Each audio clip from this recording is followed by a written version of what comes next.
Bonjour mes amis, mon nom c'est Solange Thibodeau, alias Solange Bonheur, et je suis l'auteur du livre de la COVID-19 à la dictature mondiale.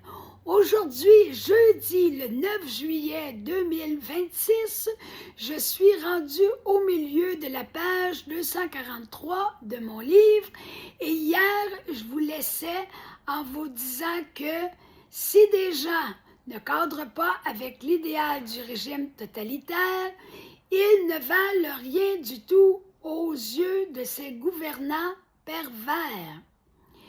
Si le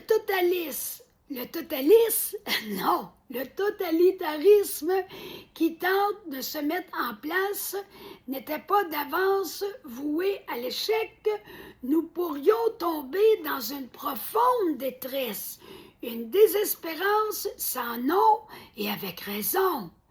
Mais n'oublions pas que le mal ne connaît que des victoires temporaires.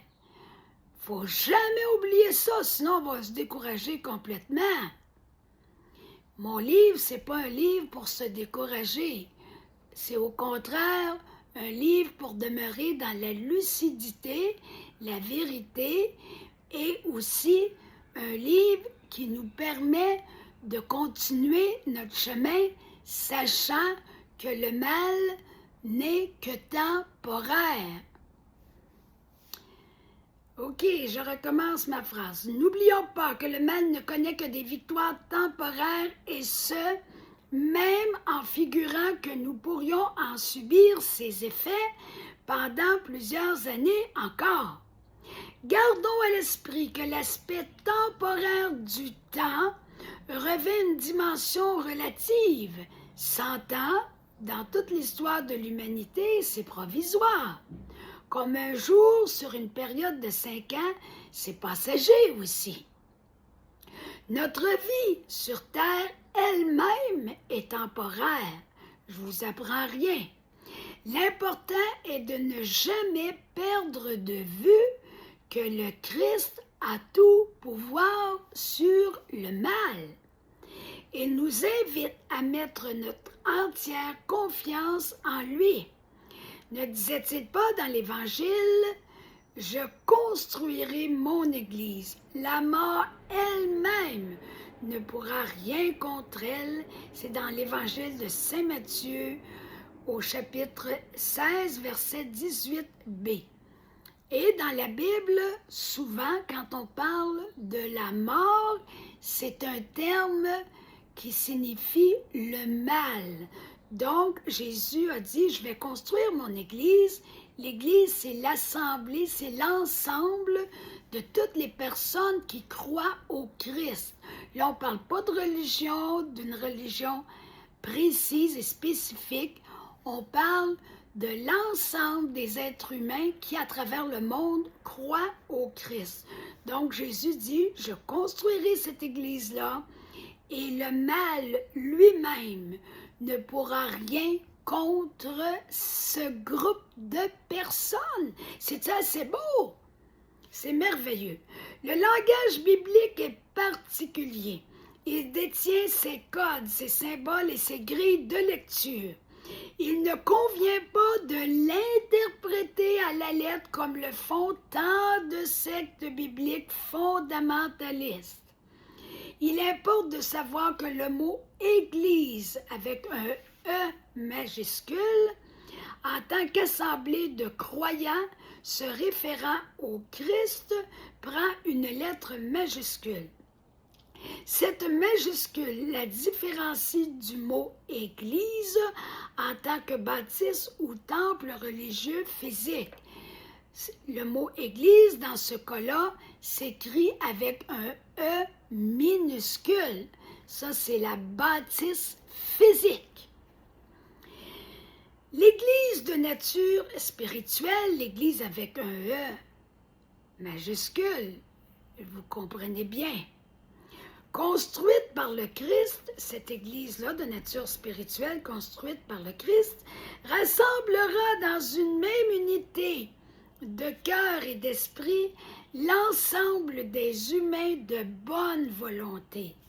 Elle ne connaîtra jamais la destruction totale par le mal. C'est-tu encourageant, ça? Absolument. Car lorsque Jésus nous affirme que la mort ne pourra rien contre elle, il évoque le mal.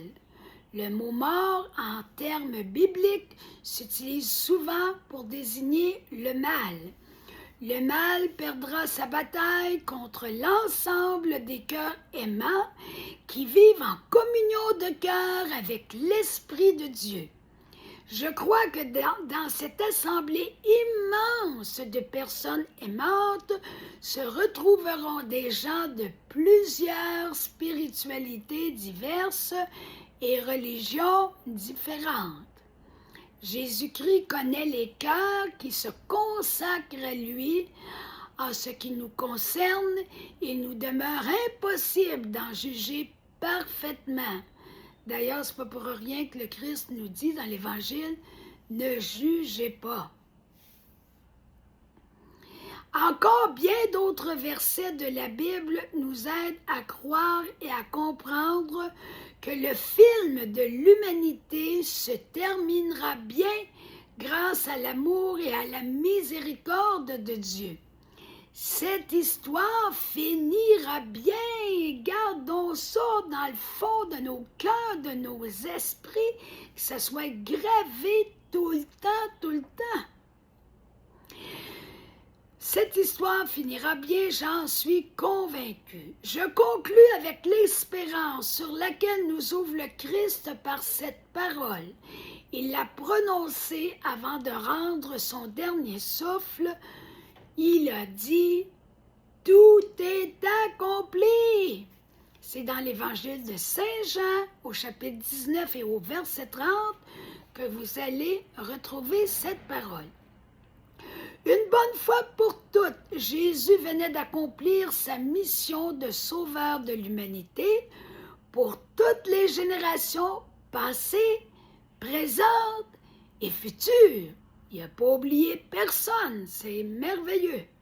Par sa résurrection, le Christ a vaincu la mort et le mal du même coup. Alors gardons toujours en nos cœurs la conviction que le totalitarisme, entre parenthèses, le mal à l'état pur, ne dure qu'un moment. Il finit toujours par s'autodétruire à plus ou moins longue échéance, selon l'avis des grands spécialistes du domaine. On en a parlé dans les précédents épisodes, à la page 166 avec M. Mathias Desmet. Depuis que le monde est monde, l'humanité a toujours survécu à ses tyrans. Pourquoi en serait-il autrement aujourd'hui? Gardons en nos cœurs que le Christ est avec nous tous les jours jusqu'à la fin du monde. C'est lui-même, Jésus, qui le dit dans l'Évangile de Matthieu au chapitre 28, verset 20b. Il importe en tout premier lieu de ne jamais sombrer dans le découragement et encore moins dans le désespoir. Nous ne ferions qu'entrer dans le jeu des mondialistes qui espèrent éliminer le plus gros de la masse humaine qu'ils qualifient d'inutile. Mais nous autres, on sait qu'on n'est pas inutile. L'être humain le plus vulnérable n'est pas inutile. Dieu n'a pas créé de scrap. J'avais appris ça dans une retraite quand j'étais jeune. J'ai jamais oublié ça. Il n'y a personne sur la terre qui est une scrap. Même l'être le plus misérable, l'itinérant, l'handicapé lourdement, ce n'est pas un être inutile. Il a sa fonction humaine et spirituelle pour nous tous. On est tous des enfants de Dieu et puis on est importants les uns pour les autres. Quelle victoire pour eux si, on parle des mondialistes, là, quelle victoire pour eux si les humains décidaient de se supprimer sans qu'ils interviennent directement. En prime, ils profiteraient de la garantie d'être blanchis de toute accusation les inculpant directement, puisque les gens se donneraient eux-mêmes la mort. Voir la vidéo Yuval Noah Harari sur l'inutilité des humains. C'est une vidéo sur Crowdbunker qui était placée avant octobre 2022. Je vous laisse là-dessus pour aujourd'hui et puis on se retrouve demain. D'ici là, prenez le temps de liker ma vidéo, de la partager et de vous abonner à ma chaîne YouTube pour suivre tous les épisodes de mon livre. Et aussi, je vous encourage à aller chercher mon livre en format numérique. C'est gratuit ou en format papier pour 40 $ sur ma première publication Facebook. Alors, bonne journée à vous et on se retrouve demain.